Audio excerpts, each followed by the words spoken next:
For over 2 decades, the iPod was one of the most recognizable tech products in the world. It didn't just change how people listened to music.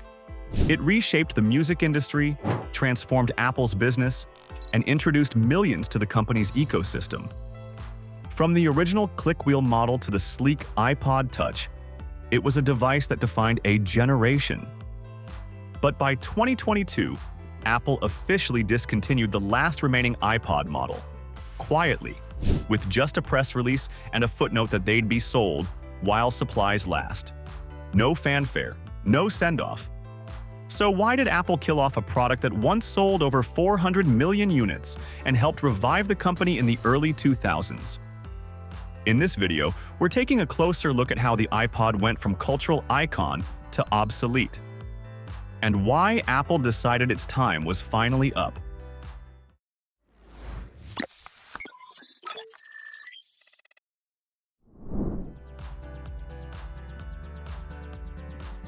By the early 2000s, portable music was rough. You either had clunky CD players that skipped when you walked, or MP3 players that were slow, confusing, and downright ugly. Sony's digital Walkman had a shot, but complicated DRM and bad formats ruined its chances. The space was wide open. Enter Tony Fadell. He had an idea for a better MP3 player. Small, simple, user-friendly. But when he pitched it to companies like Philips, they all said no. Luckily, Apple saw the potential. Under Steve Jobs' leadership and their new digital hub strategy, Apple was on the lookout for something big. They brought Tony on board and codenamed the new project Dulcimer. And the missing piece? A tiny 1.8-inch hard drive discovered by Apple engineer John Rubinstein on a trip to Toshiba. It was the breakthrough they needed. Suddenly, the idea of storing 1,000 songs in your pocket wasn't just a dream, it was reality.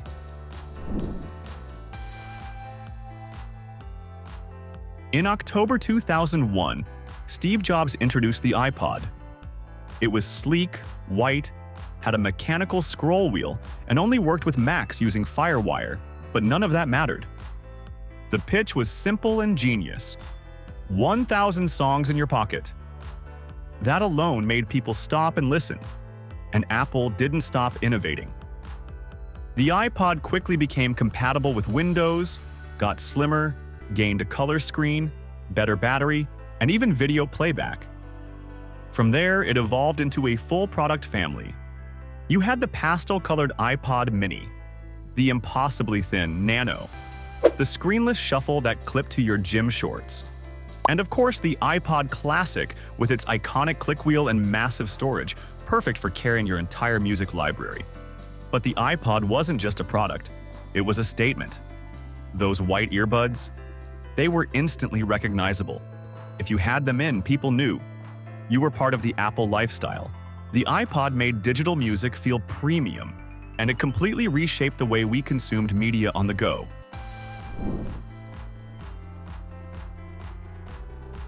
If there's one moment that sealed the iPod's fate, it was this. An iPod, a phone, and an internet communicator. That was Steve Jobs introducing the original iPhone in 2007. And while Apple didn't say it out loud, the message was clear. The iPod had peaked. Now, to be fair, the iPhone was pitched as an all-in-one device, not a replacement for the iPod. But let's be honest, why carry 2 gadgets when one could do everything? Music, calls, web browsing, apps. It was all built into the iPhone. Apple still kept updating the iPod lineup for a few more years, but the shift had already begun. The iPod Classic saw its final update in 2009. The Nano and Shuffle became niche fitness accessories, and the iPod Touch? It basically turned into an iPhone without the phone, used mostly by kids, developers, or people who wanted a cheap way to run iOS apps. It was no longer essential, and slowly it began to fade. Apple never really pulled the plug all at once. They let the iPod slowly drift into the background. The Classic was discontinued in 2014. The Nano and Shuffle disappeared in 2017. And by then, there was just one model left, the iPod Touch. In 2019, Apple released the 7th generation Touch. And honestly, it felt like an afterthought. It had the same 4-inch screen from 2012, massive bezels, a home button, and no haptic touch. The only upgrade? An A10 chip from the iPhone 7. That's it. No new camera, no new screen, nothing bold or modern. It seemed like Apple was only keeping it around to fill a weird niche. Something cheap for kids, a backup for developers, but it wasn't something people were asking for anymore.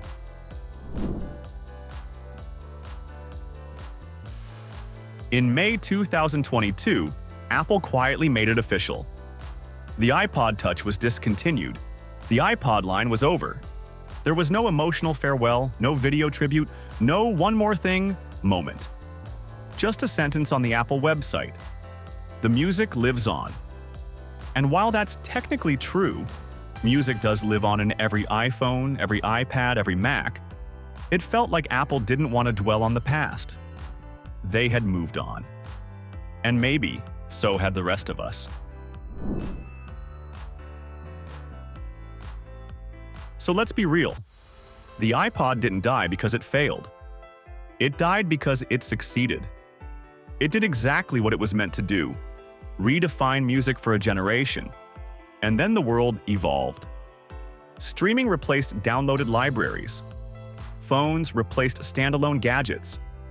Syncing music through iTunes became outdated once you could just tap on Spotify or Apple Music and stream anything instantly.